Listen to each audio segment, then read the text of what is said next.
wampaye urukundo utitayeho uko ndi ndabigushimira. Not a vibe.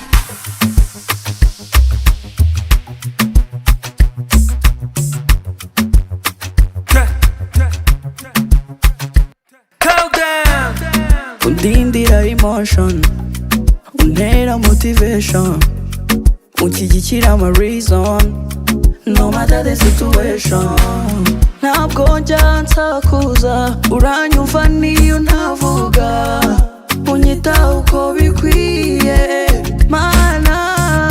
Ntabwo watuza, njye ntaratuza, niyo naba mwikosa. Oya ntabwo babyumva uburyo mpumuriza, niseguye ineza yawe. Wampaye urukundo utitayeho uko ndi ndabigushimira. Urukundo rudasa n'urwo mpora mbona ndabigushimira. Wampaye urukundo utitayeho uko ndi ndabigushimira. Urukundo rudasa n'urwo mpora mbona ndabigushimira. Ikarumeri waherekanye ubutwari, abantu zibabari bananirwa kuba tayari. Abagukunda ntujya ubareka, ubarinda imitego itabarika, hahirwa abakuzi nk'umwami n'umukiza.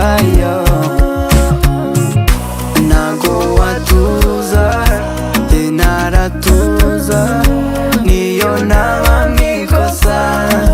Oya ntago wabyumva uburyo mpumuriza, niseguye ineza yawe.